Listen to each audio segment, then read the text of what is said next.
Hello, everybody. Chris Profi, Musically Obsessed. So my buddy Christian over at CGC Vinyl, and I will leave a link below, is having a contest to celebrate 1 year in the VC. So congratulations to Christian. Every time I watch his videos, I'm totally amazed by his collection. I just watched a video last night.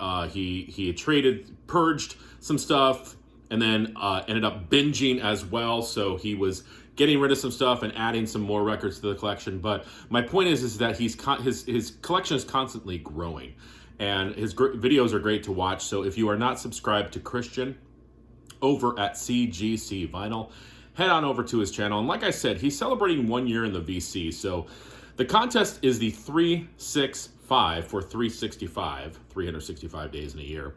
And basically it's easy. Show 3 albums from one genre, 6 from another, and 5 from a totally different genre. So the first genre that I picked is instrumental music. And the first artist I'm going to show is William Ackerman, and this is his album Passages. He's a guitar player. This happens to be on the Windham Hill label, one of my favorite record labels. I just love the instrumental, calming, zen-like music from this label. And if you like instrumental acoustic guitar, check out William Ackerman. Next, gotta show my man Rod McEwen. And this is an album by him. Love the silvery cover. Always reminds me of Monkey's Head. This is Concerto number 3. So Rod McEwen in the classical realm. So not only did the man write great pop music and poems, but he also dipped his toe into the classical instrumental realm as well. And lastly, something out of left field, Peter Gabriel's Birdie. This is a 1985 record. This is his 6th album, all instrumental for the movie Birdie. I've never seen the movie before, so I'll have to check it out. This is produced by, and I had to look up how to pronounce his name, so hopefully I'm not butchering it, Daniel Lanois. Hopefully I got that right, but very cool. Almost reminds me of Tangerine Dream.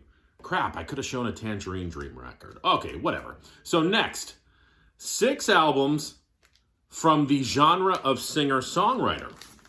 So let's first go with the beautiful Joan Baez. This is a later album of hers from 1976 called Gulf Winds. There's Joan hanging out on the beach. Sometimes I wish I was that sand. Great album. Listen to the title track. It's 10 minutes of Joan Baez magic. Love this record. Next singer-songwriter. Not even going to say anything. Classic. Here's one that you don't see that often. Paul Simon, Hearts and Bones. This is a 1983 album by Paul Simon. This was his 6th solo album after leaving that other duo that he was in. This is the album that came right before Graceland. And I hear some of that Graceland stuff in this record. Wasn't sure about this album. I really, really like it. You know, it's funny. I can't remember the song, but I'm listening to it and I'm like, that's freaking the guy from Return to Forever, the guitar player. Shit. What the hell's his name? It'll come to me in a second. This is why I write down notes, and I didn't write this down. What the hell's his name? But whatever, it'll come to me. But the guitar player from Return to Forever, he has a sound, and I'm listening to the song on here, and I'm like, I think it's that guy. And I looked it up, and it is. Okay, now I need to look. Sorry, guys. Oh, crap. Al Di Meola. This is why I write things down, because when I don't, I can't remember. But my point is that I'm pretty cool because I can kind of pick out an Al Di Meola solo, even if I didn't know that Al Di Meola played on this solo. I don't know, whatever. Here we go. Next singer-songwriter, John Denver. Check the hype out, JC. This is his album, Rocky Mountain High. I mean, amazing. Rocky Mountain High. He does John Prine's Paradise. Goodbye Again, which is a tearjerker. And I love the last tune, the Season Suite, which is sort of proggy John Denver. Next, an album you don't see that often, Elton John's 1971 album, Friends.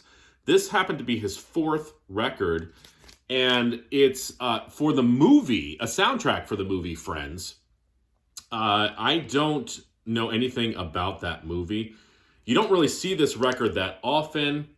I was hesitant to pick it up because I didn't really know anything from it, but after I put it on, I'm like, thank God I picked this up. Love it. It's got that Elton John, early Elton John magic with some instrumental stuff on it as well. So if you like Elton John and you see this, definitely pick it up. One of the greatest singer-songwriters, Leonard Cohen. This, of course, is his greatest hits, but I mean, who hasn't covered Suzanne? You know, Sisters of Mercy, So Long, Marianne, Bird on a Wire. I love Johnny Cash's version of that tune.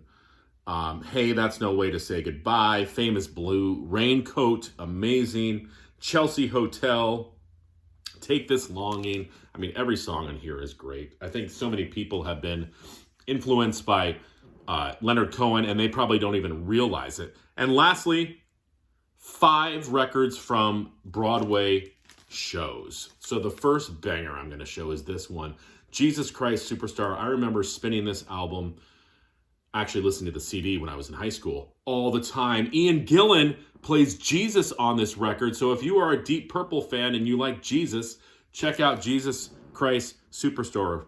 Of course, that's Andrew Lloyd Webber. Next, Godspell. I was in a production of this show. I love this time of Broadway because it was sort of like folky Broadway. And, this had, Save the People on it, Day by Day, which was the hit, if you consider Broadway music a hit. But everything on here is really good. I like Turn Back, Oh Man. On the Willows is a beautiful song. So, if you like folk music, check out Godspell. Don't be scared that it's a Broadway musical. It's still killer. One of my favorite Broadway composers is Stephen Sondheim. I've talked about him before. Sweeney Todd. Hey, let's make a musical about a barber who kills people, and then we grind those people up and make meat patties out of them. And if you think I'm kidding, I'm not. That's what this is about. The beautiful, talented Angela Lansbury is in this show. This is an amazing Broadway musical. Now, this next one I'm going to show you was my first musical I was ever in high school. Me and My Girl. And this was on Broadway in the 80s. And again, like I said, this was my first time being in a show in high school. Wasn't sure anything about being in a production in high school. I loved it. And then I was, thrown into that whole thing.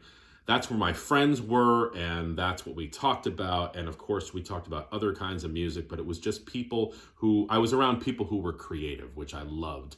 And this is just a great musical called Me and My Girl. And lastly, I've shown this before. This is a bunch of different writers, including James Taylor.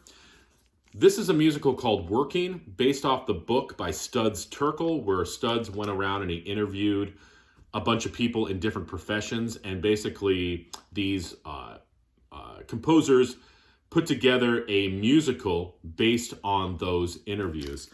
I was in a production of this as well, but that was in college. And, I still have a connection to the music in this show. So, Christian, congratulations on a year in the vinyl community. Here's to your next year. Here's to your collection. And thanks so much for the contest. This was fun. I got a chance to. I tried to dig out some albums that I hadn't shown in a while. So this was fun. I'm actually going to spin some of these today. But everyone enjoy. Sub to Christian and jump on this contest as well.